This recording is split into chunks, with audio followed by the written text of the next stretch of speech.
America locks up more of its people than any other country. One reason is mandatory sentences. Mandatory minimum jail sentences are why Lawrence and Lamont Garrison spent more than a decade in jail. They were about to graduate from college when the FBI raided their home. They slammed my brother on the ground, slammed me on the ground, put us in handcuffs, and then they show us a picture. Do you know this guy?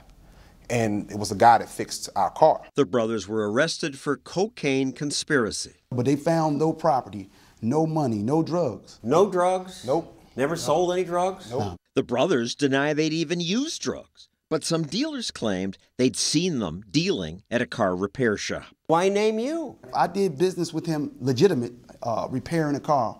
The dealers, by pointing to these two, reduced their sentences. This is the snitch culture. They will lie, just to make you look more like a horrible person. Now, they made us to look like some type of drug lords. Why would they do that? Because mandatory minimums encourage crooks to implicate others. Then the prosecutor might lower your sentence. That gives me an incentive to make stuff up. Absolutely, and people do. It's a perfect example, a perfect situation for someone to get themselves out of trouble. Snitch is not a bad word in my vocabulary. Snitch is a good word. That's how criminals, murderers, drug dealers, they don't deal with He has an choir incentive boys to make something up about somebody. But I can always, you can find that out. I gotta know when somebody's lying. Lise Wheel became a prosecutor right after law school. She's jailed smugglers, drug dealers, even a few hitmen. Most of you prosecutors like these mandatory minimums. Why?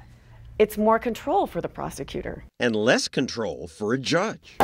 The judge's hands are completely tied when there's a mandatory minimum. No matter the mitigating circumstances, no matter the unique circumstances of the crime or the victim or the defendant, nothing matters. The judge can't do anything? He can't say, this is nuts? No. Judges, they complain about this all the time. They apologize to defendants. They say, I'm sorry I have to do this, but I can't do anything else. A judge apologized to Scott Earl.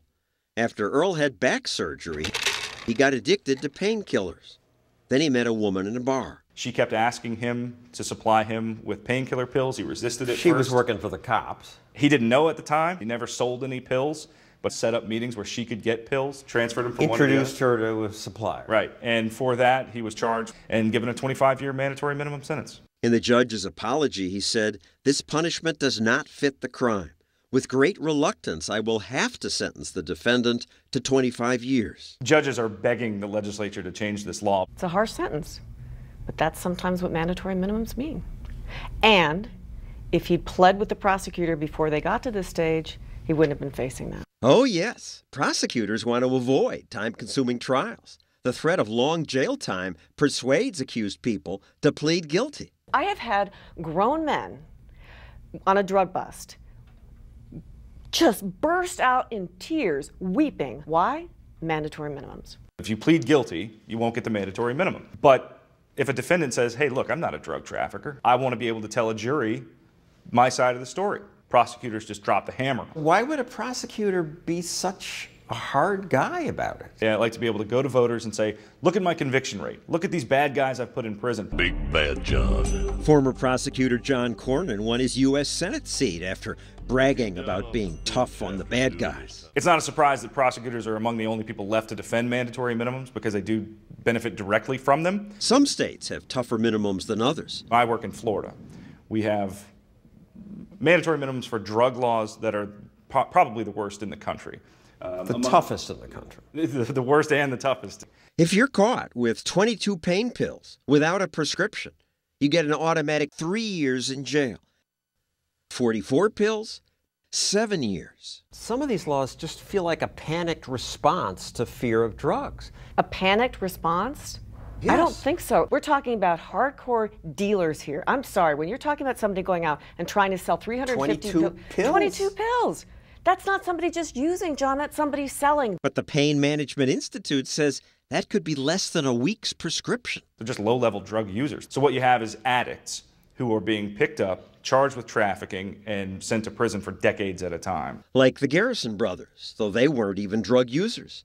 They demanded a trial, but a jury believed the prosecution snitches. And you got almost 16 years, Right. You got almost 20 years, and the snitch, under 3 years. The message is, make something up about somebody. Exactly. If proponents of mandatory minimums are correct that they reduce the crime rate, we should see two things.